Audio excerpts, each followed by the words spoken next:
एक बार 173 का सबसेक्शन 8 पढ़ते हैं।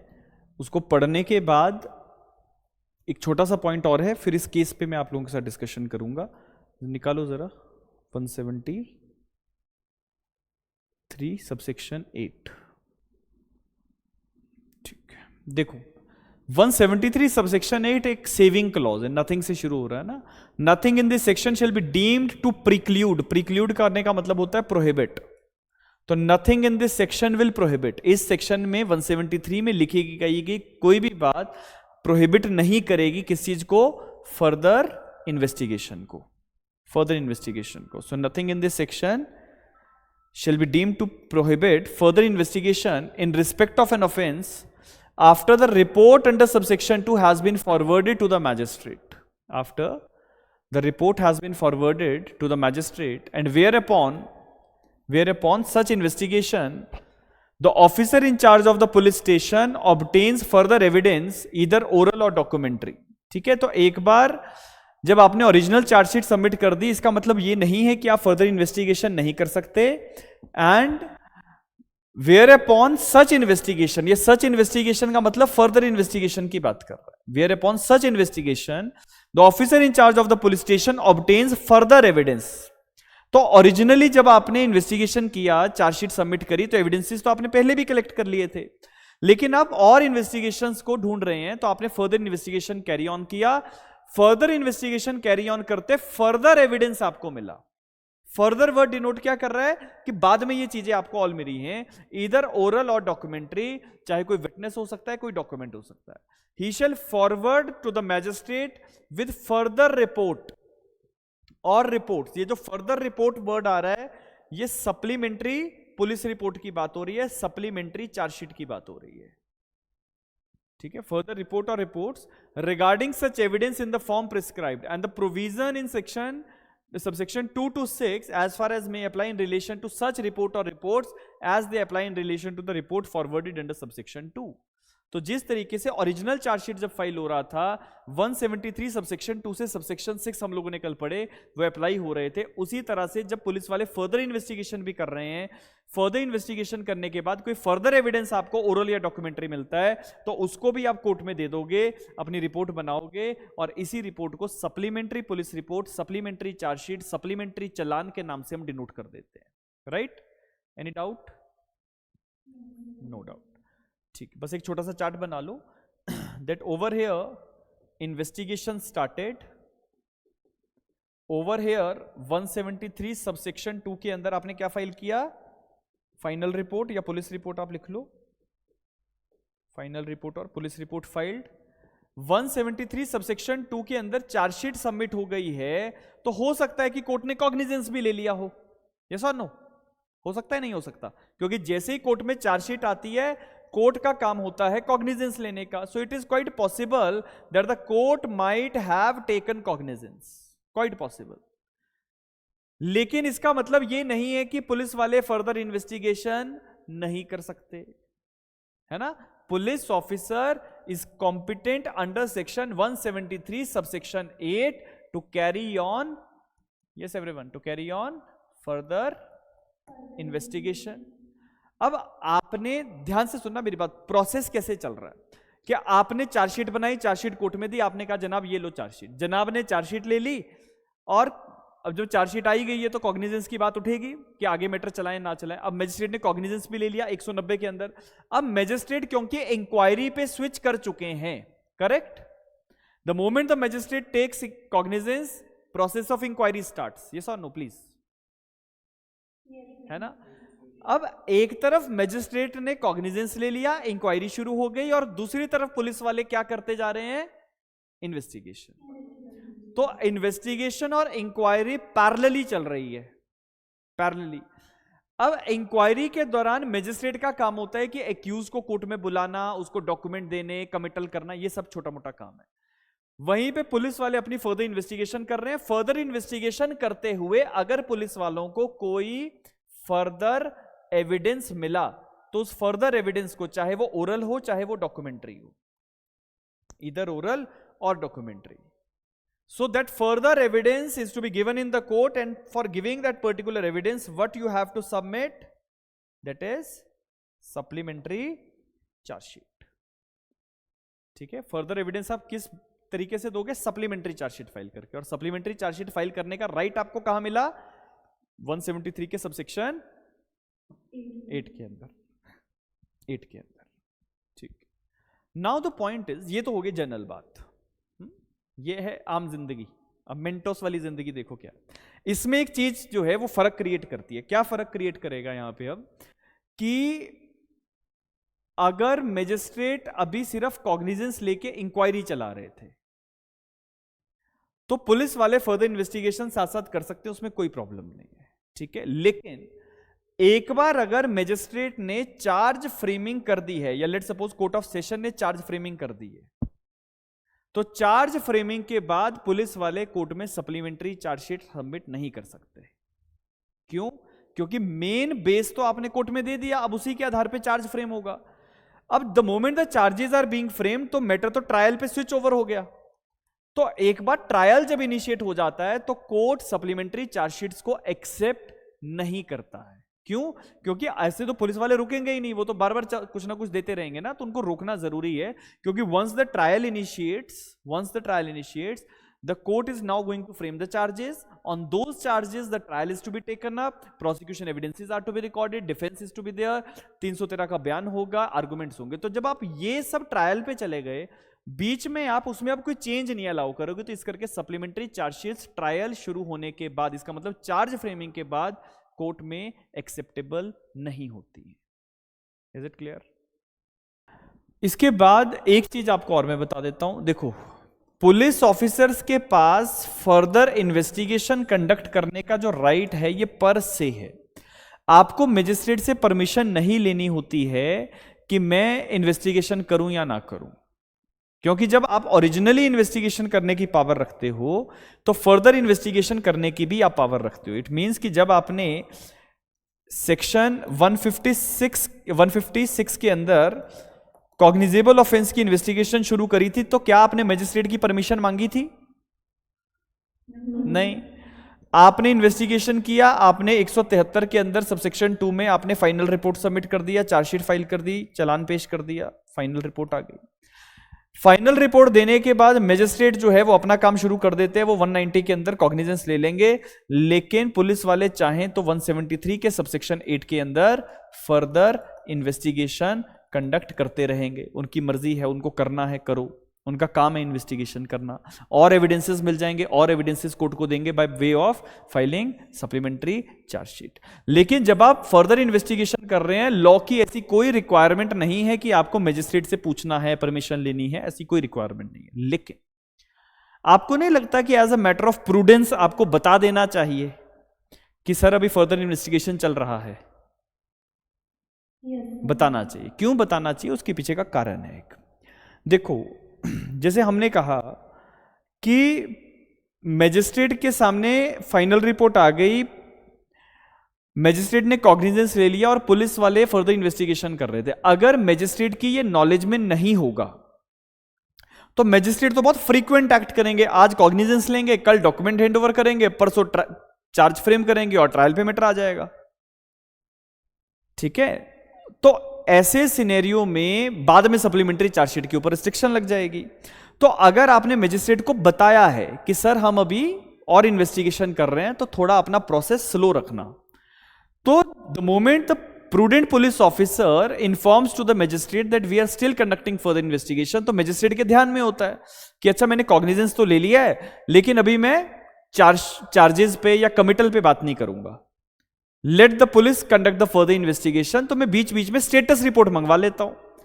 तो if the magistrate is having the knowledge with respect to the further investigation is being conducted, so magistrate can ask the police to submit the status report कि आपका further investigation अभी कहां तक पहुंचा है, क्या इसके आगे रिक्वायरमेंट है या नहीं, ताकि मैजिस्ट्रेट भी अपने जो फंक्शंस हैं, जो मैजिस्ट्रियल फंक्शंस हैं, उनको साथ में अलाइन करके काम चला ले। नहीं तो मिसबैलेंस हो जाएगा कि वहां से उन्होंने अपना काम कर लिया और पुलिस वाले अभी फर्दर इन्वेस्टिगेशन कर रहे थे, बाद में सप्लीमेंट्री चार्जशीट एक्सेप्ट होने में दिक्कत हो सकती है। ठीक है, तो रूल ये है कि वैसे तो आपको परमिशन की रिक्वायरमेंट नहीं है, लेकिन प्रूडेंट पुलिस ऑफिसर मैजिस्ट्रेट से परमिशन मैजिस्ट्रेट को बता देता है, परमिशन तो नहीं चाहिए लेकिन बता देता है कि हम अभी फर्दर इन्वेस्टिगेशन कर रहे हैं। तो आपके साथ डिस्कशन किया, आपको सारी चीजें मिलेंगी। वीनू भाई Haribhai Malviya versus the state of Gujarat ना। तो उस कंटेक्स्ट में हम लोगों ने देखा था कि अगर कंप्लेंट और पुलिस रिपोर्ट वाला मैटर है तो फिर 156(3) सिर्फ प्री कॉग्निजेंस स्टेज पे हो सकता है। याद आ रहा है, चार्ट मैंने डेवलप करवाया था, एक बनवाया था आपसे, कि अगर सिर्फ पुलिस रिपोर्ट और कंप्लेंट केस के बीच में आप देखते हो तो जब मजिस्ट्रेट के सामने 156 की एप्लीकेशन आती है और मजिस्ट्रेट को लगता है कि मुझे पुलिस को डायरेक्शन नहीं देनी है, रेदर मुझे कंप्लेंट प्रोसीडिंग चलानी है, तो मजिस्ट्रेट चैप्टर 15 में चले जाते थे। और अगर मजिस्ट्रेट को लगता था कि नहीं मैं कंप्लेंट पे प्रोसीडिंग नहीं चलाऊंगा, मैं पुलिस वालों को डायरेक्शन देता हूं वो इन्वेस्टिगेट करेंगे, तो आप 156(3) का ऑर्डर पास करते थे। तो 156(3) का order when it is made in comparison of complaint and police report, तो it is a pre cognizance order, मैंने लिखवाया हुआ है आपको ये वहां पे। और अगर सिर्फ पुलिस रिपोर्ट से रिलेटेड इशू है, कंप्लेंट केस का कोई जिक्र नहीं है, तो वहां पे 156(3) प्री कॉग्निजेंस और पोस्ट कॉग्निजेंस दोनों जगह हो जाता था। अगर आप लोगों ने रिवाइज किया है तो आप समझ पाएंगे, ठीक है, नहीं किया है भूल गए हो तो क्लास के बाद 156(3) जहां पड़ा है वहां पे देखना, मैंने लिखवाया हुआ है सब कुछ आपको।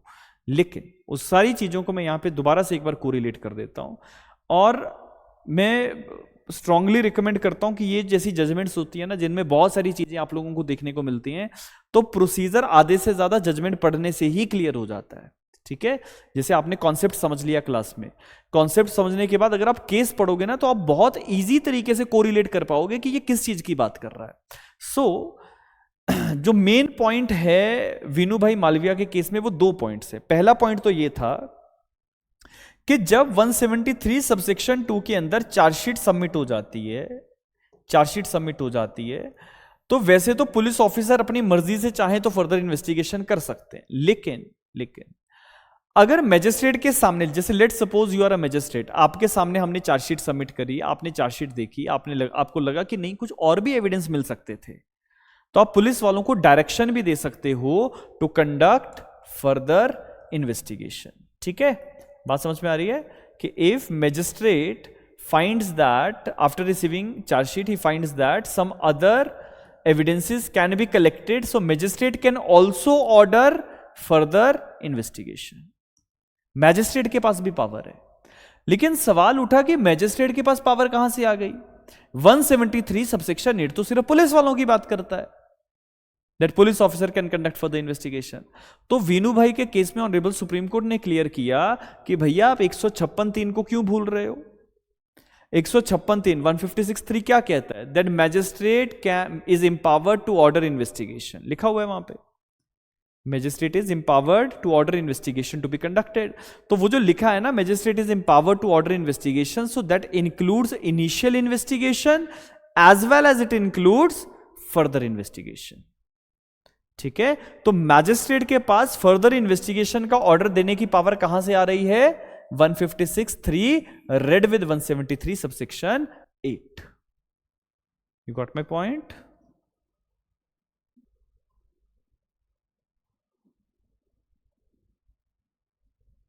ये देखो यहां से एक पैराग्राफ में पढ़ रहा हूं, you people just relate with me. लिखा है there is no warrant for such a narrow and restrictive view of the powers of the magistrate. कहते हैं कि जब आप मैजिस्ट्रेट की पावर्स की बात करते हो तो आपको रिस्ट्रिक्टिव व्यू नहीं देना है, particularly when such powers are traceable under section 156(3) read with section 156(1), section 2 clause H and section 173 clause 8। इन 4 प्रोविजंस का इंटरलिंकेज डेवलप किया गया। 156 सबसेक्शन 1 के अंदर है कि पुलिस वाले इन्वेस्टिगेट करते हैं, 156 सबसेक्शन 3 के अंदर है कि मैजिस्ट्रेट इन्वेस्टिगेशन का ऑर्डर भी दे सकते हैं, 173 सबसेक्शन 8 कहता है कि फर्दर इन्वेस्टिगेशन भी हो सकता है। सो इन सारे प्रोविजंस को कोरिलेट करते हुए कहा जा रहा है, as has been noticed here in above, as would be available at all the stages of the progress of the criminal case, कि जो क्रिमिनल केस चल रहा है उसके स्टेजेस में जो प्रोग्रेस हो रही है, इन्वेस्टिगेशन हो रही है, किसी भी जगह पे आप इन प्रोविजंस का यूज कर सकते हो। Hence it also be in the interest of the justice that this power be exercise suo motu by the magistrate himself depending upon the facts of the each case, कि ये जो power है further investigation का order देने की, initial investigation का order देने की, ये मजिस्ट्रेट के पास अपने आप में एक इनहेरेंट पावर है जो 156 सबसेक्शन 1 के अंदर, सबसेक्शन 3 के अंदर जो है वो मिल जाती है, राइट। सो एक तो यहां से ये चीज हमें मिल गई। मैंने इस पे लिखवाया अभी आपको कुछ कि नहीं लिखवाया? नहीं लिखवाया ना, एक लाइन लिख लो। इन दिस केस, विनू भाई के केस में ना, in this case the honourable supreme court has clarified, in this case the honorable supreme court has clarified that magistrate has the power under 156(3) to order investigation. Magistrate has the power under 156(3) to order investigation, to order investigation, to order investigation, and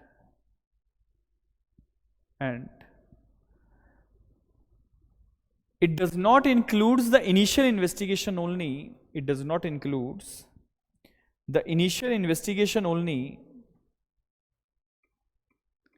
Initial investigation only. Rather, it also includes. It also includes the further investigation.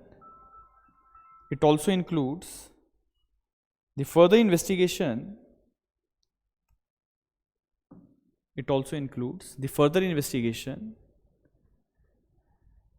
and hence the magistrate has the power, hence the magistrate has the power to order, hence the magistrate has the power to order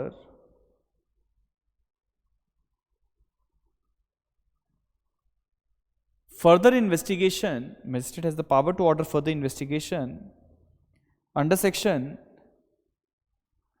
156(3) CRPC, under section 156(3) CRPC, read with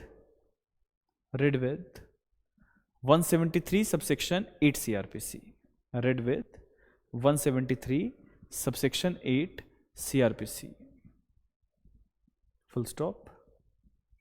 और आगे लिख लो, and this power, या full stop मत लगाओ, continuation में रखो, full stop मत लगाओ, सीधे लिखो, and this power can be exercised bye the magistrate suo motu also, this power can be exercised bye the magistrate suo motu also in the interest of justice.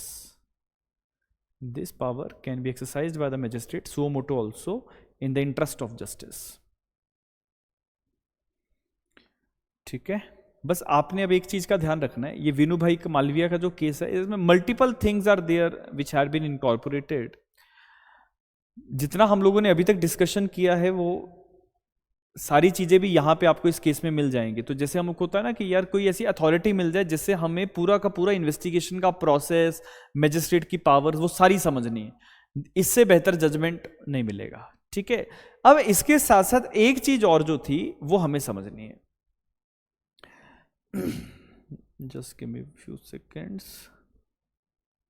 ये तो जब आप पूरा सीआरपीसी पढ़ लोगे ना तब आपको समझ में आएगा कि इस जजमेंट की रेलेवेंसी क्या है। हम लोग तो क्या करते थे कि जैसे 2019 में जजमेंट आया ना, तो कोई भी बच्चा मेरे से कहता है कि सर कोई ऐसा जजमेंट बता दो जो सीआरपीसी में कहीं पे भी प्रोसीजरल रिलेटेड सवाल आ जाए तो हम फिक्स कर लें, तो इससे काम हो सकता है। ठीक है, इससे काम हो सकता है, बट द पॉइंट इज कि आपने इसको डिटेल में पढ़ा हो। ठीक है, ऐसा ना हो कि जहां फिक्स ना हो वहां पे भी डाल दिया तो नहीं चलेगा।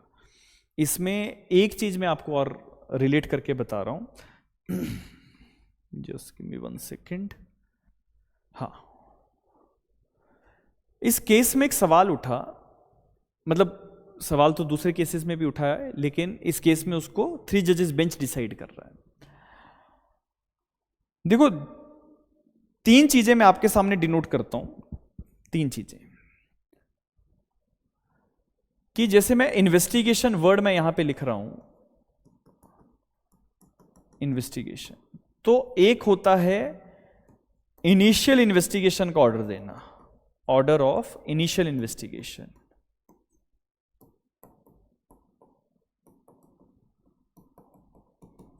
एक दूसरा होता है order for fair and proper investigation, order for fair and proper investigation. तीसरा होता है फर्दर इन्वेस्टिगेशन, फर्दर इन्वेस्टिगेशन, और एक होता है री इन्वेस्टिगेशन, री इन्वेस्टिगेशन। ये चार अलग अलग चीजें हैं। मैंने तीन को व्हाइट कलर में लिखा है, एक को येलो में लिखा है, इसका मतलब ये ऑड वन आउट है। ये क्यों मैंने ऐसा कहा, उसके पीछे का एक छोटा सा कॉन्सेप्ट आपने समझना है। पहली चीज, इन्वेस्टिगेशन किसका प्रेरोगेटिव है? पुलिस का। क्या मैजिस्ट्रेट अननेसेसरली इन्वेस्टिगेशन में इंटरफेयर करेंगे? नहीं करेंगे, यू पीपल नो दैट। लेकिन अगर पुलिस वाले इनिशियल इन्वेस्टिगेशन नहीं कर रहे हैं तो आप उनको ऑर्डर दे सकते थे कि भैया इन्वेस्टिगेशन करो, ठीक है।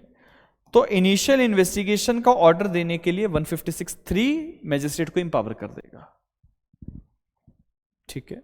इनिशियल इन्वेस्टिगेशन, अगर पुलिस वाले एफआईआर दर्ज नहीं कर रहे थे, इन्वेस्टिगेशन नहीं कर रहे थे, आपने ऑर्डर दिया कि भैया एफआईआर करो और इन्वेस्टिगेशन चालू करो, तो हो जाएगा शुरू। दूसरा कि अगर पुलिस ऑफिसर्स ने इन्वेस्टिगेशन तो शुरू किया लेकिन वो फेयर तरीके से इन्वेस्टिगेशन नहीं कर रहे थे, तो ये भी मैंने स्टार्टिंग में आपके साथ डिस्कस किया है, that if the concerned police officer is not conducting the proper investigation, so magistrate is having the power under 156(3) itself to order fair investigation to be conducted. तो इसके लिए आपको कोई और दूसरे प्रोविजन में नहीं जाना है, 156(3) ही ये पावर आपको देता है कि आप फेयर इन्वेस्टिगेशन का ऑर्डर भी दे सकते हो, फेयर एंड प्रॉपर इन्वेस्टिगेशन का। और इसके लिए हमारे पास एक बड़ा इंपॉर्टेंट जजमेंट है, हम लोगों ने डिस्कस भी किया हुआ है, it is Sakiri Vasu versus state of UP. किया है डिस्कस, जब हम लोग इनहेरेंट पावर्स पढ़ रहे थे वहां पे किया था ना, Sakiri Vasu versus state of UP, 2007, Markandey Katju साहब का जजमेंट है। फिर तीसरा सवाल उठा कि क्या मैजिस्ट्रेट फर्दर इन्वेस्टिगेशन का ऑर्डर दे सकते हैं? इसका भी जवाब आपने पढ़ लिया।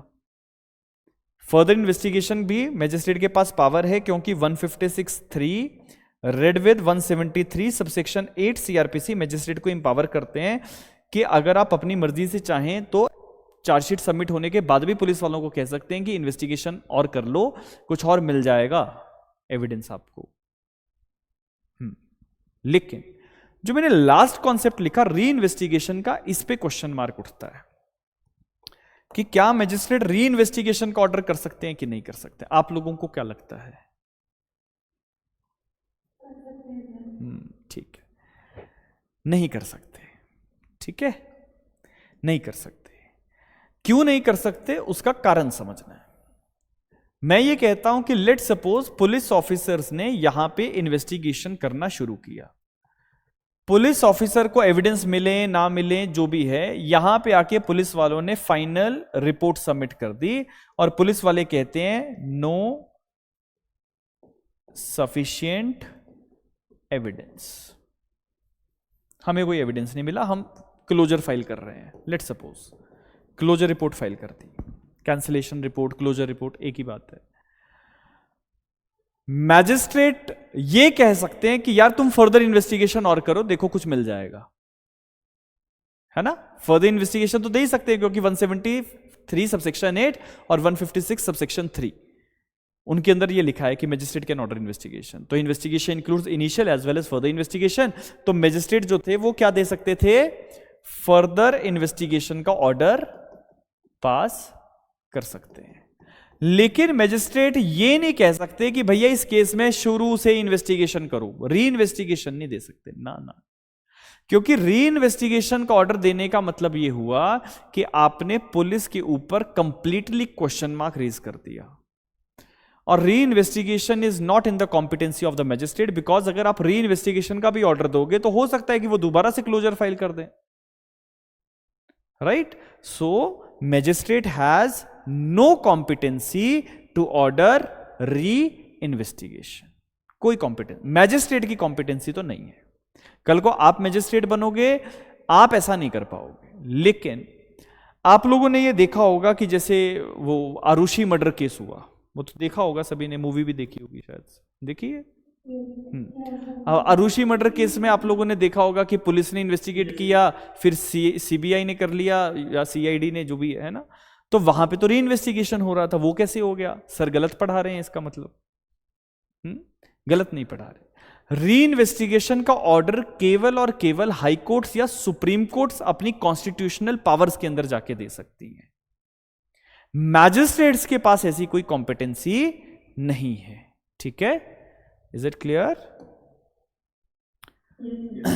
ठीक है, ठीक। इसके बाद मैं पॉइंट आपके साथ रिलेट कर रहा हूं, उस पे आते हैं। ठीक है, ये एक जजमेंट है, पुराना केस है 2013 का, विनय त्यागी वर्सेस इरशाद अली। विनय त्यागी वर्सेस इरशाद अली।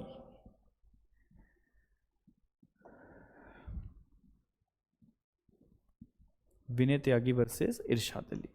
इस केस का मैं एक पैराग्राफ आपके सामने रख रहा हूं, उस पैराग्राफ को पढ़ के हम इस कंक्लूजन पे पहुंचेंगे कि कोर्ट क्या कर सकती है और क्या नहीं कर सकती है।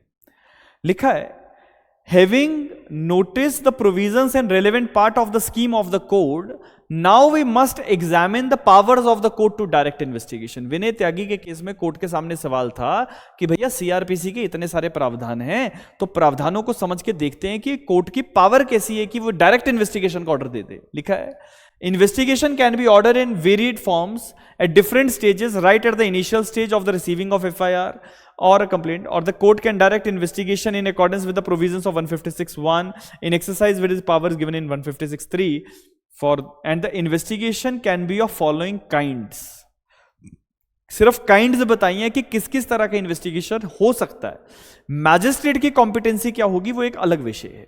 तो लिखा है, investigation is of following kinds. एक होता है इनिशियल इन्वेस्टिगेशन, दूसरा होता है फर्दर इन्वेस्टिगेशन, तीसरा होता है फ्रेश, डी नोवो या री इन्वेस्टिगेशन। नए तरीके से इन्वेस्टिगेट करवाना, री इन्वेस्टिगेशन करवाना, डी नोवो इन्वेस्टिगेशन आप इसको कह सकते हो।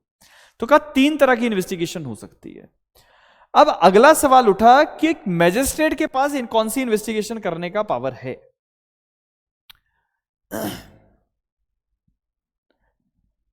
कुछ और जजमेंट्स की रेफरेंस रखते हुए, just give me a few seconds.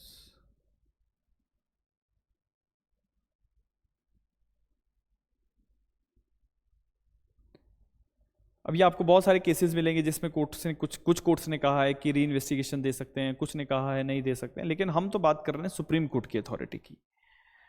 तो सुप्रीम कोर्ट क्या कहता है उस पे आ जाओ। मैं इसका पैरा नंबर 40 आपके साथ पढ़ रहा हूं, फोकस करेंगे।